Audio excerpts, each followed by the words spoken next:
সেটা হচ্ছে wait balance. মনে রাখবে ওয়েট ব্যালেন্সের যখনই কোনো কেস আসবে, ওয়েট ব্যালেন্সের যখনই কোনো কেস আসবে তখনই একমাত্র reaction force due to surface tension তোমাকে নিতে হবে। Reaction force due to surface tension তোমাকে কনসিডার করতে হবে।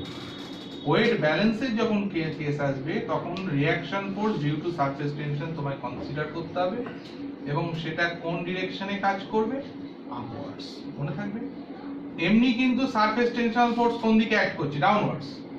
একমাত্র ওয়েট ব্যালেন্সের কথা আসবে যখন, তখন reaction force due to surface tension consider করতে হবে এবং সেটা কোন দিকে কাজ করবে? আপওয়ার্ডস ডিরেকশনে কাজ করবে। কি রকম কেসটা? মন দিয়ে দেখো। এখানে একটা রিং তুমি কনসিডার করেছো। এখানে যে রিংটা তুমি কনসিডার করেছো, এই রিংটার এটা রিং নয়, এটা একটা ডিস্ক নেওয়া যাক। এখানে একটা ডিস্ক তুমি কনসিডার করেছো, ডিস্কের রেডিয়াস হচ্ছে কত? Capital R. তাহলে রেডিয়াস অফ দ্য ডিস্ক, এখানে যে ডিস্কটা রয়েছে রেডিয়াস হচ্ছে ক্যাপিটাল আর এবং তার ওয়েটটা কাজ করছে কোন দিকে? নিচের দিকে। ওয়েট হচ্ছে ডাব্লিউ এবং এটা লিকুইডের মধ্যে ফ্লোট করছে। তাহলে এই অবস্থায় force due to surface tension কোন দিকে অ্যাক্ট করছে? আপওয়ার্ডস। আমি বারবার বলেছি যে ওয়েট ব্যালেন্সের কেস আসলেই force due to surface tension কোন দিকে অ্যাক্ট করবে? আপওয়ার্ডস। তাহলে according to the given condition আমরা যেটা বলতে পারি সেটা যে ডাব্লিউ ওয়েট কোন দিকে অ্যাক্টিভ? ডাউনওয়ার্ডস। আর টি ইনটু 2 পাই আর সারফেস টেনশনাল ফোর্স কোন দিকে কাজ করবে? উপরের দিকে কাজ করবে। তাহলে একটা হচ্ছে ওয়েট আর একটা হচ্ছে force due to surface tension, দুটো কেস আছে। এই হচ্ছে ব্যালেন্স করছে। আবার তুমি এখানে কনসিডার করো, এখানে একটা রিং রয়েছে, তার ইনার রেডিয়াস হচ্ছে কত? ইনার রেডিয়াস যেটা রয়েছে সেটা হচ্ছে r1, ইনার রেডিয়াস হচ্ছে r1, আউটার রেডিয়াস হচ্ছে কত? আউটার রেডিয়াস হচ্ছে r2, ইনার রেডিয়াস হচ্ছে r1 এবং এটা লিকুইডের মধ্যে ফ্লোটিং কন্ডিশনে আছে। সিস্টেমটা লিকুইডের মধ্যে কি আছে? ফ্লোটিং কন্ডিশনে আছে। তাহলে এখানে যেটা কাজ করছে ওয়েট কোন দিকে কাজ করছে? ডাউনওয়ার্ডস।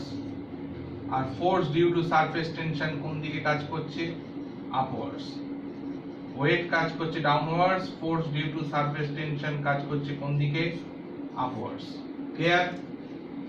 তাহলে টেকনিক্যালি লক্ষ্য করো, ওয়েট ডাব্লিউ টি ইনটু 2 পাই r1 প্লাস 2 পাই r2। তাহলে টি ইনটু 2 পাই r1 প্লাস 2 পাই r2। তাহলে ওয়েটটা কোন দিকে কাজ করছে? নিচের দিকে। সারফেস টেনশনাল ফোর্স হচ্ছে 2 পাই টি ইনটু r1 প্লাস r2। খুব সোজা, T equals to F by L, F equals to T into L। এইটা ভিতরে ক্ষেত্রে 2 পাই r1, বাইরে ক্ষেত্রে 2 পাই r2, দুটো ব্যালেন্স করছে বলে ফ্লোটিং কন্ডিশনে রয়েছে। কিংবা ধরে নাও এখানে একটা নিডল রয়েছে এবং এই নিডলটা লিকুইডের মধ্যে ফ্লোটিং কন্ডিশনে আছে। ওয়েট কোন দিকে কাজ করছে? ওয়েট কাজ করছে নিচের দিকে। আর force due to surface tension কাজ করছে কোন দিকে? উপরের দিকে।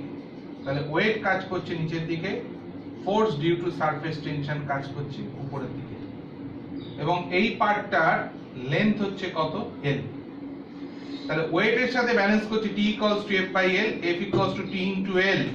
যেহেতু নিডলটা লিকুইডের মধ্যে পুরো ডুবে আছে তাই আপার সারফেস এবং লোয়ার সারফেস দুটোকে কভার করার জন্য 2TL। এইটা হচ্ছে ব্যালেন্স করছে। ওয়েটটা কোন দিকে active? Downwards. Surface tensional force কোন দিকে অ্যাক্ট করছে? আপওয়ার্ডস। ক্লিয়ার? এবার যদি এটাকে একটু রেডিয়াস r দিয়ে রিপ্রেজেন্ট করি, মানে এই রকম একটা সিস্টেম নিয়ে নিলাম। এই সিস্টেমটা রেডিয়াস হচ্ছে কত? এই সিস্টেমটা রেডিয়াস হচ্ছে কত? Capital R। ওকে, এবং এইটা টোটালি লিকুইডের মধ্যে ডুবে আছে, টোটালি লিকুইডের মধ্যে ডুবে আছে এবং তার লেন্থ হচ্ছে কত? L। তাহলে আজকে এই সিস্টেমটার ওয়েট কাজ করছে কোন দিকে? নিচের দিকে। Force due to surface tension কাজ করছে কোন দিকে? উপরের দিকে। ওয়েট কাজ করছে নিচের দিকে, force due to surface tension কাজ করছে উপরের দিকে। আমি তো বারবার বলেছি যে surface tensional force actually downwards কাজ করে, কিন্তু যখনই ওয়েট ব্যালেন্সের কেস আসবে তখনই সেটাকে আপওয়ার্ডসে ধরতে হবে, মানে রিঅ্যাকশন ফোর্সটাকে তোমায় কনসিডারের মধ্যে আনতে হবে। ডিটা হচ্ছে কত? Density of the substance. ডিটা হচ্ছে density of the substance. Okay, তাহলে আমরা কি লিখবো? Pi R square L into D into G. এটা হচ্ছে ওয়েট অফ দ্য সাবস্টেন্স, কোন দিকে অ্যাক্টিভ? ডাউনওয়ার্ডস। কি বললাম? Pi R square L into D into G, এটা হচ্ছে ওয়েট অফ দ্য সাবস্টেন্স। আর T equals to F by L, F equals to T into L. তাহলে বোথ সাইড কভার করার জন্য 2tl, আপার সারফেস লোয়ার সারফেস। এখান থেকে radius R equals two তাহলে কত হবে? 2t ডিভাইডেড বাই কত? Pi d g. এটা তুমি কি পেয়ে গেলে? Radius R. তাহলে রেডিয়াস আর ইকুয়ালস টু কত? 2t বাই কত? Pi d g. তাহলে এখানে আমরা যেটা কনসিডার করছি সেটা হচ্ছে radius R, that is equals to 2t by কত? Pi d g. বোঝা গেল? এবার নেক্সট পয়েন্টটাকে মন দিয়ে দেখো, সেটা হচ্ছে কি রকম আমরা বলছি, মন দিয়ে জায়গাটাকে ফলো কর।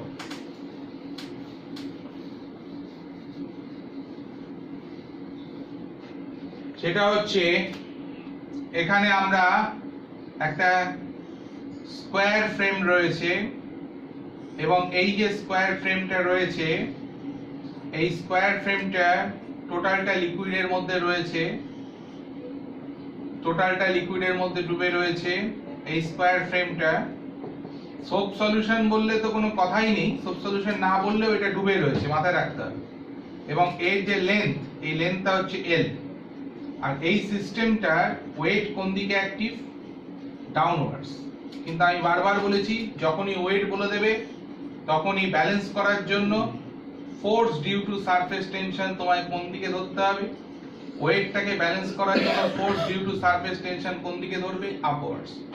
তাহলে t equals to f by l, f equals to t into l। তাহলে টোটাল লেন্থ হচ্ছে 4l, আর বোথ সাইড কভার করার জন্য 8tl। তাহলে একটা হচ্ছে ওয়েট, তার সাথে ব্যালেন্স করছে 8tl। ওকে, মাথায় ঢুকলো নিশ্চয়ই? আরেকটা খুব ইন্টারেস্টিং পয়েন্ট দেখাই। এখানে আমরা একটা স্ফিয়ার কনসিডার করেছি, এখানে আমরা একটা স্ফিয়ার কনসিডার করেছি। তার রেডিয়াস হচ্ছে কত? এই স্ফিয়ারের রেডিয়াস হচ্ছে ক্যাপিটাল আর। এটা 50% লিকুইডের মধ্যে ডুবে আছে। ওকে, ডিটা হচ্ছে ডেনসিটি অফ দ্য সাবস্টেন্স। ডিটা হচ্ছে ডেনসিটি অফ দ্য সাবস্টেন্স। ডিটা হচ্ছে density of the substance. Rota হচ্ছে ডেনসিটি অফ লিকুইড। ডিটা হচ্ছে density of the substance, rota হচ্ছে ডেনসিটি অফ লিকুইড। কথাটা ক্লিয়ার? তার মানে 50% লিকুইডের মধ্যে ডুবে রয়েছে। তাহলে আমরা ফিজিক্সটা এভাবে এগোবো, 4/3 pi R cube volume, volume into density mass, G হচ্ছে ওয়েট অফ দ্য সাবস্টেন্স, কোন দিকে active? Downwards. 4/3 pi R cube হচ্ছে ভলিউম, ভলিউম ইনটু ডেনসিটি হচ্ছে মাস, জি হচ্ছে ওয়েট, কোন দিকে অ্যাক্টিভ? ডাউনওয়ার্ডস। আর 50% লিকুইডের মধ্যে ডুবে থাকলে সে তার 50% ভলিউমের লিকুইডকে ডিসপ্লেস করবে। ডিসপ্লেস লিকুইডে ওয়েট হচ্ছে কোন দিকে কাজ করবে? উপরের দিকে আপথ্রাস্ট। আর সারফেস টেনশনাল ফোর্স যেটা হবে লিকুইডের মধ্যে যেটুকু পার্ট ডুবে আছে, t equals to f by l, f equals to t into l। তাহলে t ইনটু 2 পাই r কোন দিকে অ্যাক্টিভ? আপওয়ার্ডস। তাহলে ভেরি সিম্পল কনসেপ্ট, একটা হচ্ছে weight 4/3 pi r cube d into g। 50% লিকুইডের মধ্যে ডুবে থাকলে সে তার ভলিউমের সমান লিকুইডকে ডিসপ্লেস করলো। ডিসপ্লেস লিকুইডের ওয়েট হচ্ছে আপথ্রাস্ট, আর সারফেস টেনশনাল ফোর্স হচ্ছে t ইনটু 2 পাই r। তো যাই হোক, এখানে 2/3 পাই r কিউব কমন নিলাম, that is equals to 2d minus rho into g, that is equals to t into 2 pi r।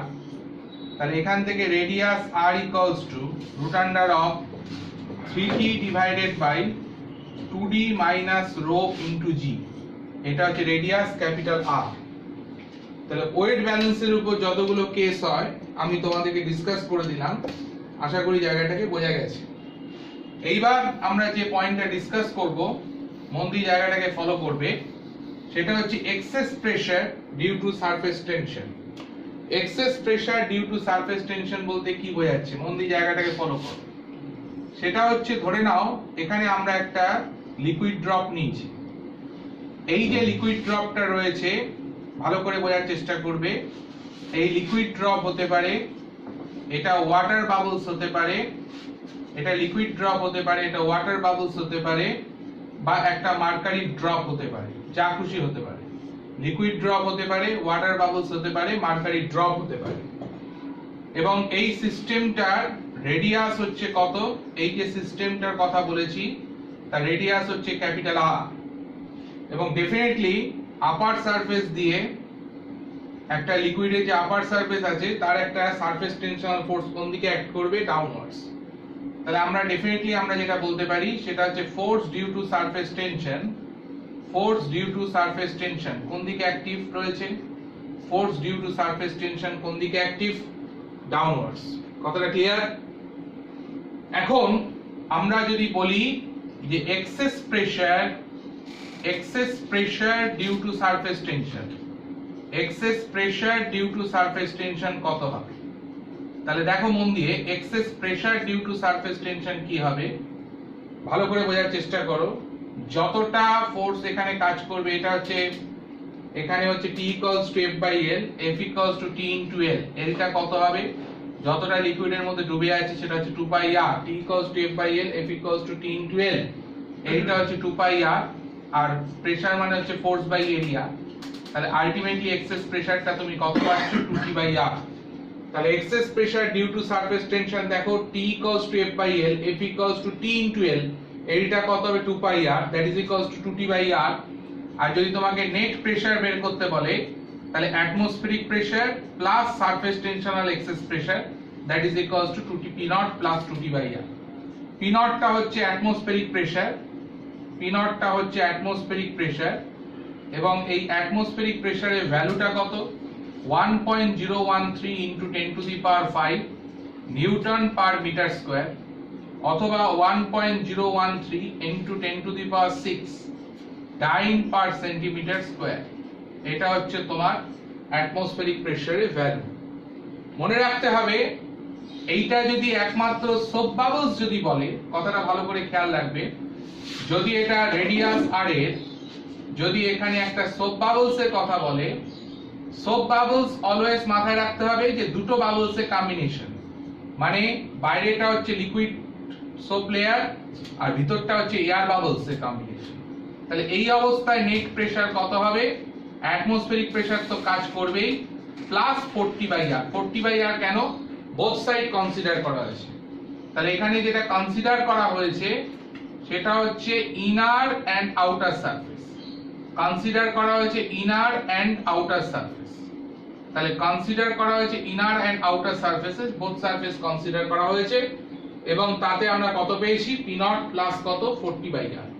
তাহলে একটা সোপ বাবলস এর ক্ষেত্রে নেট প্রেসার হচ্ছে P naught plus 40 by r, আর এয়ার বাবলস হতে পারে, liquid drop হতে পারে, বা মার্কারি ড্রপ হতে পারে, যাই বলুক না কেন, সেক্ষেত্রে হচ্ছে 2T বাই r। এটা গেল এক্সেস প্রেসারের ফার্স্ট পয়েন্ট। এবারে মন দিয়ে দেখো যে পয়েন্টটা আমি বলছি, খুব ইন্টারেস্টিং পয়েন্ট, সেটা হচ্ছে এখানে দুটো সোপ বাবলস আমরা কনসিডার করলাম। ভালো করে বোঝার চেষ্টা করবে, দুটো সোপ বাবলস আমরা কনসিডার করেছি।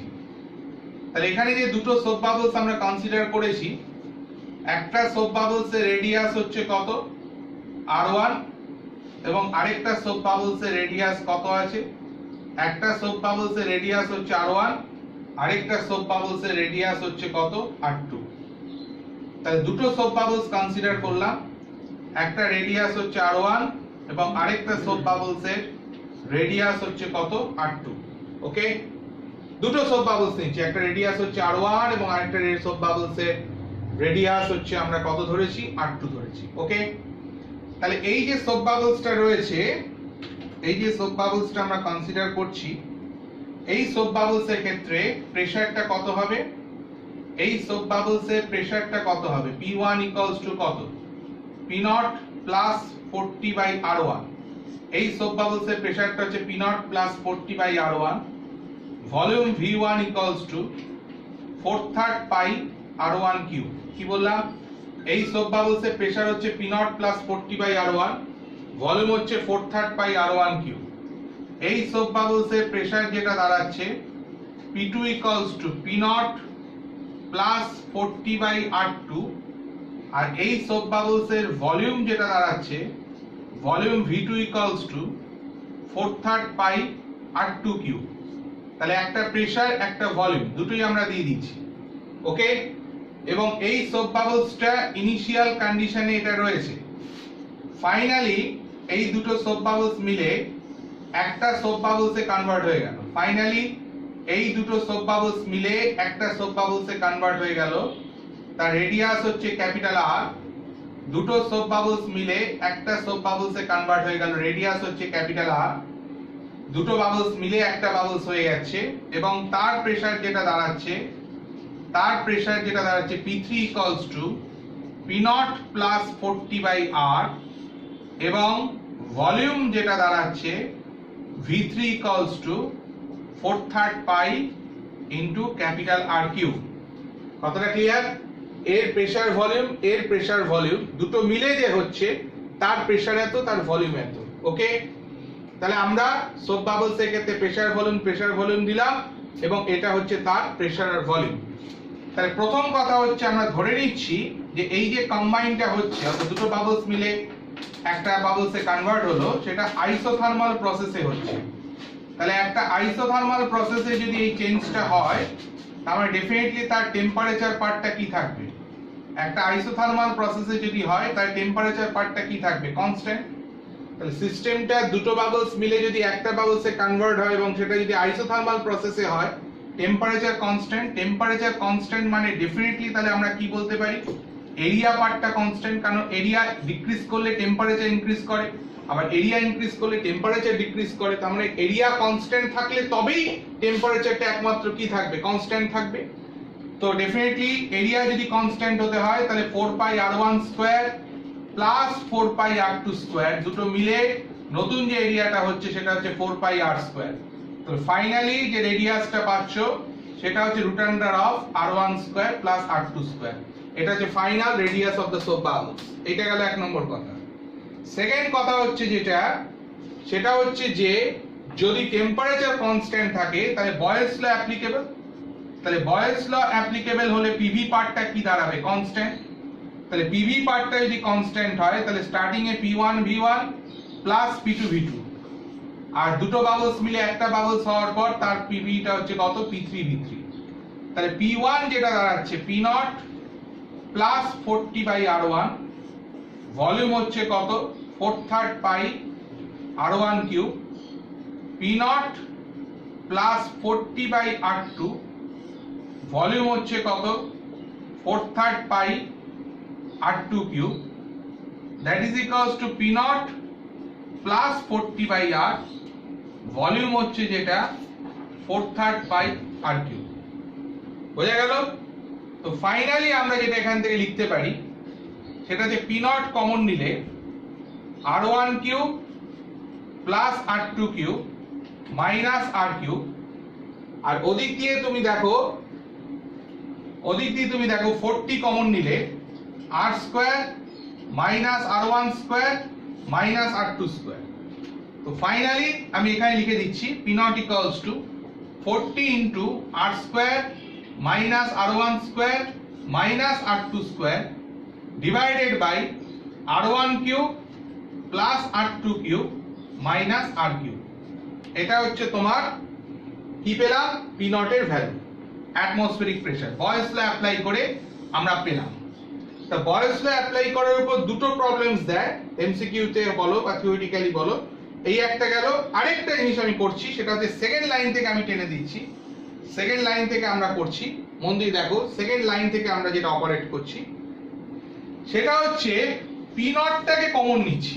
P0 টাকে কমন নিলে 4/3 pi R1 cube plus P0 টাকে কমন নিচ্ছি 4/3 পাই R1 কিউব প্লাস 4/3 পাই R2 cube minus 4/3 pi R cube হলো। আর ওদিক দিয়ে হচ্ছে যেটা প্লাস 40/3 কমন নিলে 4 পাই R1 square plus 4 pi R2 square minus 4 pi R square equals to 0। Clear? এইটাকে আমরা কি বলতে পারি? Change in volume. এই যে দুজনের টোটাল ভলিউম কত? 4/3 pi R1 cube plus 4/3 pi R cube R2 cube minus 4/3 pi R cube. আর এটাকে কি বলতে পারি, চেঞ্জ ইন এরিয়া। তাহলে সেটাকে আমি যদি ভিটাকে বলি চেঞ্জ ইন ভলিউম আর এসটাকে বলি যদি চেঞ্জ ইন এরিয়া, তাহলে প্রুফটা কি দাঁড়ালো, 3 P naught V plus 4 ST that is equals two 0। ভিটা হচ্ছে চেঞ্জ ইন ভলিউম আর এসটা হচ্ছে কি, চেঞ্জ ইন এরিয়া। অর্থাৎ এই যে দুটো বাবলস মিলে একটা বাবলস হলো, তাতে চেঞ্জ ইন ভলিউমটা হচ্ছে ক্যাপিটাল ভি আর এরিয়ার চেঞ্জটা হচ্ছে 4πr1 square plus 4πr2 square minus 4πr square. এটা তুমি কি পেলে, চেঞ্জ ইন এরিয়া।